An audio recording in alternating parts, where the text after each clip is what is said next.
브이로그나 아니면 틱톡 같은 영상으로 만들어서 그 아이 계정으로 만들어 놓으면 만약에 이 아이가 국내 대학뿐만 아니라 유학을 가게 된다고 했을 때 외국 대학에도 그런 것들이 근거 자료로 남지 않을까라는 생각이 들더라고요. 안녕하세요. 참된학습법의 남원장입니다. 오늘은 집에 있는데 오전에 출근하기 전에 친구한테 연락이 왔더라고요. 친구 동생이 유튜브를 보다가 저를 발견했는데 혹시 언니 친구가 맞냐고 묻더라. 이 정도면 성공한 거 아니냐 이렇게 연락이 왔던데 이제 구독자 500명을 넘기는 수준인데 시험 기간이다 보니까 조금 조회수가 많아진 것 같아요. 너무나 감사드리는 일인데 그러면서 자기들도 뭐라도 해야 되는 게 아닌가 그런 얘기를 하게 됐었거든요. 제가 처음 시작할 때 그 마음을 조금 전달 드리면 어떨까 싶은 생각이 들어서 얘기를 해보려고 합니다. 솔직히 처음에 시작할 때 좀 망설임이 있었죠.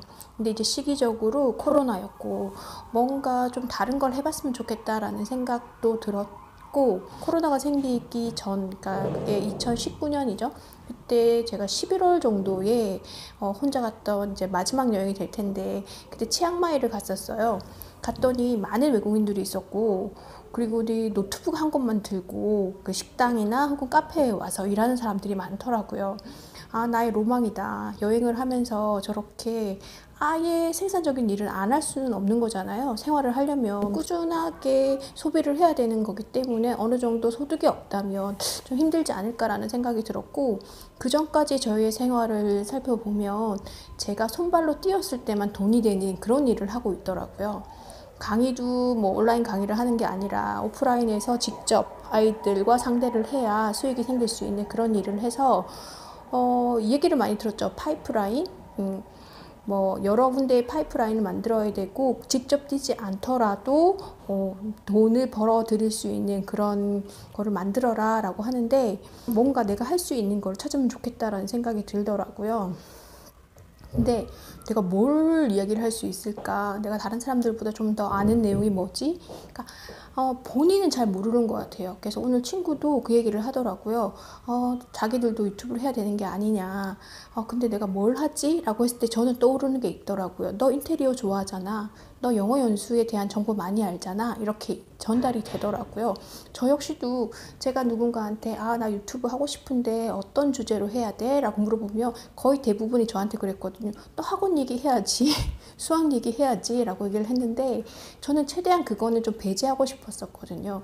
왜냐면 계속 해왔던 일인데 내가 굳이 그걸 가지고 영상까지 만들어야 되나라는 생각이 들었었는데, 남들보다 내가 좀 더 아는 분야가 그 분야고, 제 입장에서는 이게 당연한 얘기다라고 생각이 들지만, 이쪽에 종사를 하지 않거나 아이가 이제 학년기에 갓 들어갔거나 그러면 모를 수도 있겠다라는 생각이 들더라고요. 일단은 시작을 해보고 이것저것 주위에서 그 유튜브를 먼저 했던 사람들은 그렇게 얘기를 하더라고요. 처음에 내가 컨셉을 정하긴 했지만 어떤 쪽에서 이게 터질지 모르기 때문에 다양성을 열어놓고 그쪽에 가능성이 보이는 곳에 집중을 하면 된다라고 얘기를 하더라고요. 그래서 저도 이것저것 제가 관심 있는 분야에 대한 얘기들을 계속 했었고, 그러다 보니 이제 지금 시험 기간이다 보니까 이쪽 분야에서 조금 더 조회수가 많이 늘어나는 것 같아요. 굉장히 감사한 일이죠. 그리고 이제 하다 보니까 영상 편집이 힘들면 조금 준비를 해서 말을 하면 영상 편집 같은 거는 크게 개의치 않아도 괜찮겠다라는 생각이 들고, 그러면서 오늘은 다른 생각을 좀 하게 됐어요. 예전에 입학사정관제가 있을 때 아이들의 포트폴리오 만드는 게 굉장히 유행을 했었거든요. 이게 전문 그 입시 상담 선생님한테 의뢰를 하기도 했었지만 가정에서 할 수 있는 게 아이들의 정보, 자료를 모아두는 게 굉장히 중요하다라는 그런 거를 했었어요. 예전에 영재교육 입시를 하거나 아니면 과학고 입시를 할 때 아이 자기소개서가 들어가면서 개인이 가지고 있던, 그러니까 이 분야에 관심이 있었다라는 걸 증명하기 위해서 그 선생님의 추천서도 필요로 했고 여러 가지 것들이 필요로 했었는데, 중학교 담임 선생님이 수학이나 과학 쪽의 과목이 아니시라면 아이의 역량에 대해서 그렇게 잘 모르실 수도 있거든요. 그렇게 됐을 때는 어머님이 그런 자료를 준비를 해서 근거 자료를 제시하면 선생님이 그 관점에서 보고 이렇게 추천서 같은 걸 써줄 수 있었었는데, 지금은 이제 그런 과정들은 없어졌다라고 해요. 근데 지금 초등학생들은 거의 대부분 고교 학점제로 진행을 하게 되거든요. 그러면 무엇보다도 학교 성적보다 이 아이들의 진로, 적성이라든지 이런 것들이 굉장히 중요해져요. 그러면 그거에 필요한 근거 자료를 모으는 방법이 예전에는 블로그나 아니면은 카카오 스토리 같은 데다가 남겨두는 것이었다면 지금은 유튜브로도 괜찮겠다라는 생각이 들더라고요.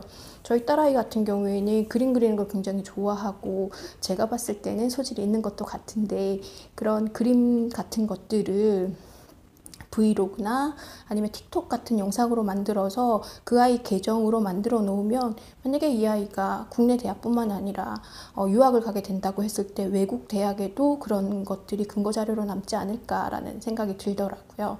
이렇게 상업적으로 이용을 하는 게 아니라 그냥 개인적인 정보, 개인적인 자료 차원에서 남기는 거기 때문에 학령기 아이들이 자주 영상을 올릴 필요는 없을 것 같고요. 주 1회 내지는 월 1회 정도만 올린다고 하더라도 지금 저희 딸아이가 지금 10살인데 아마 12살, 초등학교 5학년 정도면 유튜브를 할 수 있을 것 같아요. 제가 생각할 때. 그러면은 초5부터 고2, 고3 때는 이제 뺀다라고 치면 고2 때까지는 총 한 4, 5년 정도의 시간이 있는 거잖아요. 그러면 한 달에 12개고 1년에 12개고 그리고 4, 5년 한 5년 정도라고 하면 그래도 60개 이상의 영상이 모여지는 거니까 그것도 굉장히 도움이 되겠다라는 생각이 들더라고요. 이건 이제 학생들의 관점이고 그리고 이제 그냥 일반 사람 같은 경우에 젊은 사람들은 이 디지털 기기를 다루는 게 굉장히 익숙하지만 저희 나이 때만 돼도 조금 불편하거든요. 이런 영상들이 블로그에서 글을 쓰게 되면 내가 수정할 시간도 있고 이런 것들이 있지만 이 영상 매체는 조금 접근하기에는 어려움이 있는데 막상 해보고 나니 그러지 않더라고요. 그래서 그에 대한 저의 경험도 짤막하게 말씀을 드릴게요. 제가 처음 영상을 올렸을 때 굉장히 불안하더라고요. 혹시나 길거리 지나가는 나를 알아보면 어떡하지? 막 그런 생각들. 근데 현실은 제가 영상을 올렸는데 조회수가 처음 영상을 올렸을 때는 아는 지인분들이 몇 분이 보셔가지고 한 100회 정도는 나왔던 것 같아요. 근데 그 다음 영상 때부터는 한 자릿수, 두 자릿수 넘기가 굉장히 힘들더라고요. 현실은 그렇거든요. 그러니 너무 염려하지 마시고 일단 해보는 걸 권해드리고 얼굴이 오픈되는 게 조금 염려스러우시면 다른 방법들도 있으니까 한번 자기가 좋아하는 거 그런 걸 해보셨으면 좋겠어요. 그래서 아까 얘기했던 제 친구들한테 네가 잘하는 거 이런 거잖아 라고 얘기를 했을 때 가슴이 뛴다라고 얘기를 하더라고요. 그럼 된 거 아닌가? 돈은 아니더라도 내가 이 나이에 가슴 뛰고 뭔가 매진할 수 있는 게 생기면 참 괜찮은 일이다, 멋진 일이다 라는 생각이 들더라고요.